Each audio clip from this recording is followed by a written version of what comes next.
ओं नमो भगवते वासुदेवाय नम। नमस्कार बंधुगण आपण मानकु आम यूट्यूब चैनल को स्वागत। आजिर भिडियो आम आपको कहवाक जाऊँ 1 तारिख और 2 तारिख दिन आपणकर किपरि कटिब कि ए 2 दिन आपणकर किपरि कटिब केउ प्रकार रे 2 दिन को आपण प्लानिंग करिवे केउ सब जिनिस रे आपणको फायदा हेबो केउ सब जिनिस रे आपणको सावधानता अवलंबन करबाकू पड़िबो आपणकर लव लाइफ किपरि रहिबो कैरियर किपरि रहिबो बिजनेस आ व्यापार किपरि रहिबो ता सहित स्वास्थ्य रो महत्वपूर्ण इन्फॉर्मेशन मध्य आमे आपण मानकू वीडियो रे कहिबू। ए वीडियो शेष रे आमे आपण मानकू गोटे उपाय विषय मध्य कहिबू जहाद्वारा आपण ए दिन को आहुरी अधिक शुभ और मंगलदायक सब्यस्त करें।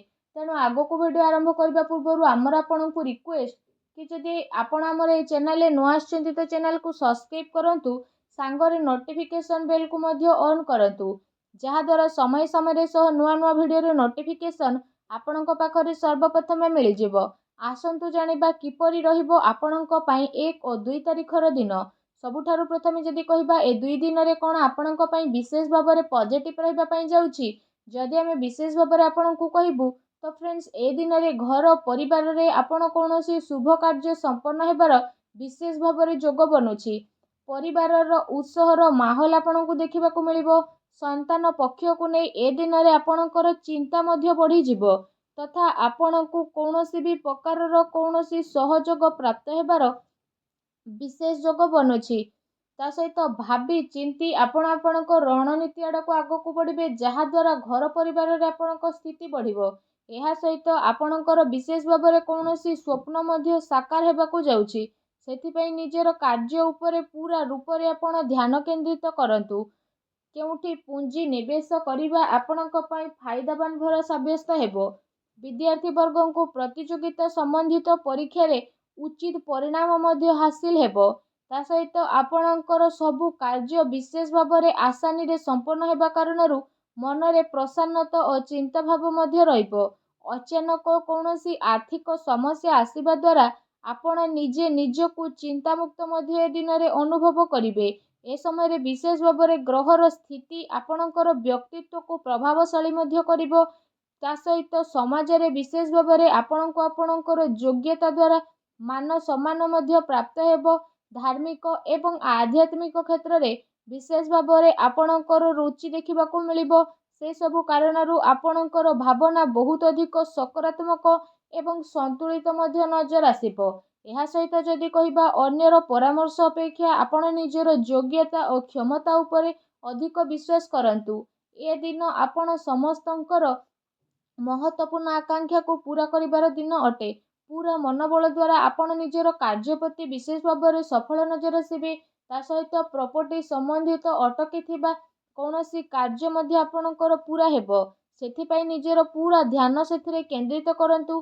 पैसा संबंधित निवेश पई मध्य ए दिन बहुत ही उत्तम भरे रहिबो। आसंतु जानिबा ए दिन रे आपणक पई कोन नेगेटिव रहिबो। अनावश्यक कौनसी प्रकार विवाद उत्पन्न हेबार विशेष भाव में संभावना बनुछि। कौनसी व्यक्ति द्वारा विशेष भाव में घरे आपणकर चिंतार माहौल मध्य रहिबो। धन अचल संपत्ति को लेकिन विवाद उत्पन्न हेबार विशेष संभावना आपणक ऊपर बनुछि। ता सहित उत्थान पतन मध्य आपणक जीवन रे आसिबार संभावना रहिछि। तो से सबु रे विशेष भाव में आपणको दूरे रहिबा पई ट्राई करंतु। एहा आपणक पई बहुत ही भलो रहिबो। केबे केबे अलस्वामी कारणरू जदि कहिबा आपणक कार्य रे बाधा विघ्न आसी पारे। तेणु ध्यान रखंतु कि टिके भूल बुझामणा आपणक आपणकर लक्ष्य ठारू भटकई मध्य पारिबो। कौनसी प्रकार द्विविधा स्थिति रे कौनसी अनुभवी व्यक्तिर परामर्श आपणक पई फायदावान मध्य साब्यस्त हेबो। एहा सहित आपणको ए कथार मध्य विशेष रूप से ध्यान रखिबार अछि कि केते थर कठोर बाणी द्वारा आपण किछि लोकंक भितरे लड़ाई झगड़ा मध्य उत्पन्न होई पारे। सेथिपई निजर कथबार्ता रे आपण सावधानता अवलंबन करंतु। कामर अधिकता जेहेतु रहिबो तो आपणक शरीर उपरे टिके प्रोब्लेम रहिबो। सेथिपई लगातार आराम आपण करंतु। ता सहित प्रतिटी जिनिस को अति आत्मविश्वास भावना सह आपण विशेष भाव में आगक बढ़िबे। इंटरनाल स्थिति आपण आगक बढ़िबे। ए कारणरू जदि कहिबा किछि लोकंक सह संबंध आपणकर खराब मध्य होई पारे। ता सहित मित्रंक सहित आपण आपणकर टाइम को स्पेंड करंतु नाही।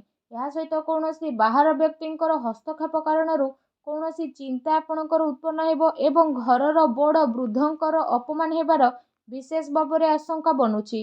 ତା ସହିତ ଏ ଦିନରେ ଖର୍ଚ୍ଚର ଅଧିକତା କାରଣରୁ ବଜେଟ୍ ମଧ୍ୟ ଆପଣଙ୍କର ବିଗିଡ଼ି ପାରେ, ତେଣୁ ଟିକେ ସାବଧାନ ହୁଅନ୍ତୁ।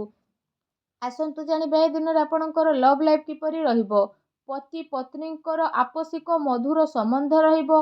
ବ୍ୟସ୍ତତା ପରେ ମଧ୍ୟ ପରିବାର ପାଇଁ ଆପଣ ଟାଇମ୍କୁ ବାହାର କରିବେ ଆଉ ଘରର ବାତାବରଣକୁ ଆହୁରି ଅଧିକ ଖୁସି ଭରା ମଧ୍ୟ କରିଦେବେ। ପରିବାର ସହିତ ମନୋରଞ୍ଜନ ଏବଂ ସପିଂରେ ଏ ଦିନରେ ଆପଣ ଆପଣଙ୍କ ଟାଇମ୍କୁ ସ୍ପେଣ୍ଡ କରିବେ।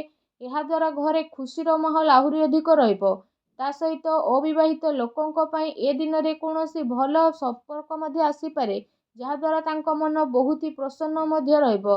ଆସନ୍ତୁ ଜାଣିବା ଏ ଦିନରେ ଆପଣଙ୍କର ବ୍ୟବସାୟ କ୍ୟାରିୟର କିପରି ରହିବ। ପୂର୍ବ କିଛି ଦିନରୁ ଯଦି କହିବା ଯେଉଁ ବିଜନେସରେ ଆପଣଙ୍କର ଭଲ ବାତଚିତ ଚାଲି ଆସୁଥିଲା, ତ ଏବେ ସେସବୁର ବହୁତ ଭଲ ପରିଣାମ ସାମ୍ନାକୁ ମଧ୍ୟ ଆସିବାକୁ ଯାଉଛି। ମହତ୍ତ୍ୱପୂର୍ଣ୍ଣ ଉପଲବ୍ଧି ଏ ଦିନରେ ଆପଣଙ୍କୁ ବିଶେଷ ଭାବରେ ପ୍ରାପ୍ତ ହେବ। ଚାକିରି ପେଶା ବ୍ୟକ୍ତିଙ୍କର କୌଣସି ଟାର୍ଗେଟ ପୂରା ହେବା କାରଣରୁ ଖୁସି ଅନୁଭବ କରିବେ। ବ୍ୟବସାୟିକ ସ୍ଥଳରେ ଯଦି କହିବା, ବିଶେଷ ଭାବରେ ଆପଣଙ୍କର ସ୍ଥିତି ବଢ଼ିବ। କର୍ମଚାରୀଙ୍କର ନିଜର କାର୍ଯ୍ୟ ପ୍ରତି ସମ୍ପୂର୍ଣ୍ଣ ରୂପରେ ସହାନୁଭୂତି ଭାବ ରହିବ। ଯେଉଁ କାରଣ ପାଇଁ ଯଦି କହିବା, କାମ ସମୟର ସହ ଆପଣଙ୍କର ପୂରଣ ନଜର ମଧ୍ୟ ବିଶେଷ ଭାବରେ ଆସିବ। ତା ସହିତ ପ୍ରପର୍ଟି ବ୍ୟବସାୟ ସହ ଜଡ଼ିତ ଲୋକଙ୍କର ବିଶେଷ ଭାବରେ କୌଣସି ବଡ଼ ଡିଲ୍ ହେବାର ସମ୍ଭାବନା ରହିଛି। ତା ସହିତ ପବ୍ଲିକ୍ ଡିଲିଂରେ ଆପଣଙ୍କୁ ବିଶେଷ ଭାବରେ ଲାଭ ପ୍ରାପ୍ତି ହେବ। ଚାକିରି ପେଶା ବ୍ୟକ୍ତିବିଶେଷଙ୍କୁ କୌଣସି ଅଫିସିଆଲି ଯାତ୍ରା ମଧ୍ୟ କରିବା ପାଇଁ ପଡ଼ିପାରେ। ମିଡ଼ିଆ ତଥା ମାର୍କେଟିଂ ସମ୍ବନ୍ଧିତ ବ୍ୟବସାୟ ସହ ଜଡ଼ିତ ବ୍ୟକ୍ତିବିଶେଷମାନେ ଆପଣ ବହୁତ ଭଲ ଉପଲବ୍ଧି ମଧ୍ୟ ପ୍ରାପ୍ତ କରିବେ। ସେଥିପାଇଁ ଆପଣ ଆପଣଙ୍କ ସମ୍ପର୍କ ସୂତ୍ରଙ୍କ ସହିତ ଅଧିକରୁ ଅଧିକ ଟାଇମ୍କୁ ସ୍ପେଣ୍ଡ କରନ୍ତୁ। ତା ସହିତ ଏ ଦିନ ଆପଣଙ୍କୁ କାର୍ଯ୍ୟ କ୍ଷେତ୍ରରେ ପରିଶ୍ରମର ଅନୁରୂପ ଉଚିତ ପରିଣାମ ମଧ୍ୟ ହାସିଲ ହେବ, ଯେଉଁ କାରଣ ପାଇଁ ଆପଣଙ୍କ ମନ ବହୁତ ହି ପ୍ରସନ୍ନ ରହିବ। ଆସନ୍ତୁ ଜାଣିବା ଏ ଦିନରେ ଆପଣଙ୍କର ସ୍ୱାସ୍ଥ୍ୟ କିପରି ରହିବ। ଯଦି କହିବା ଏ ଦିନରେ ଆପଣଙ୍କୁ କୌଣସି ବି ସମୟରେ ଥକାପଣ ବା କମଜୋରି ମଧ୍ୟ ଅନୁଭବ ହୋଇପାରେ। ସେଥିପାଇଁ ଆପଣ ଆପଣଙ୍କର ଖାଦ୍ୟପାନ ଉପରେ ବିଶେଷ ରୂପରେ ଧ୍ୟାନ ଦିଅନ୍ତୁ। ଏହା ସହିତ ଆପଣ ବିଶେଷ ଭାବରେ ଆୟୁର୍ବେଦିକ ଜିନିଷର ଅଧିକରୁ ଅଧିକ ସେବନ କରନ୍ତୁ। ଏହା ଆପଣଙ୍କ ପାଇଁ ବହୁତ ଭଲ ରହିବ। ତା ସହିତ ନିଜ ସ୍ୱାସ୍ଥ୍ୟକୁ ଆହୁରି ଅଧିକ ଭଲ ରଖିବା ପାଇଁ ଆପଣ ପ୍ରତ୍ୟେକ ଦିନ ଯୋଗ କରନ୍ତୁ, ବ୍ୟାୟାମ କରନ୍ତୁ ଏବଂ ସୁସ୍ଥ ରୁହନ୍ତୁ। ଆସନ୍ତୁ ଜାଣିବା ଏ ଦିନରେ ଆପଣଙ୍କ ପାଇଁ କ'ଣ ବିଶେଷ ଉପାୟ ରହିଛି। ଏ ଦିନରେ ଆପଣ ବିଶେଷ ଭାବରେ ସ୍ନାନ ଆଦି କରିସାରିବା ପରେ ଭଗବାନ ଶ୍ରୀହରି ବିଷ୍ଣୁଙ୍କୁ ପୂଜା କରନ୍ତୁ। ହଳଦିଆ ରଙ୍ଗର ଫୁଲ ଅର୍ପଣ କରନ୍ତୁ ଏବଂ ଏହା ସାଙ୍ଗରେ ଭଗବାନ ଶ୍ରୀହରି ବିଷ୍ଣୁଙ୍କର ମନ୍ତ୍ର ଓଂ ନମୋ ଭଗବତେ ବାସୁଦେବାୟ ନମଃ, ଏ ମନ୍ତ୍ରର ମଧ୍ୟ ଜପ ଆପଣ 108 ଥର ଜପ କରନ୍ତୁ। ତା ସହିତ ଧାର୍ମିକ ପୁସ୍ତକର ମଧ୍ୟ ଆପଣ ଧ୍ୟାନ କରନ୍ତୁ। ଏପରି କରିବା ଦ୍ୱାରା ଭଗବାନ ଶ୍ରୀହରି ବିଷ୍ଣୁ ବହୁତ ଶୀଘ୍ର ପ୍ରସନ୍ନ ହେବେ ଏବଂ ଆପଣଙ୍କର ସବୁ କଷ୍ଟରୁ ଆପଣଙ୍କୁ ମୁକ୍ତି ପ୍ରଦାନ କରିବେ। ଆଶା କରୁଛି ଭିଡ଼ିଓଟି ଆପଣଙ୍କୁ ଭଲ ଲାଗିଥିବ। ଭିଡ଼ିଓଟି ଭଲ ଲାଗିଥିଲେ ଭିଡ଼ିଓଟିକୁ ଲାଇକ୍ କରନ୍ତୁ। ଚ୍ୟାନେଲରେ ନୂଆ ଆସିଥିଲେ ଚ୍ୟାନେଲକୁ ସବସ୍କ୍ରାଇବ୍ କରନ୍ତୁ। ଧନ୍ୟବାଦ।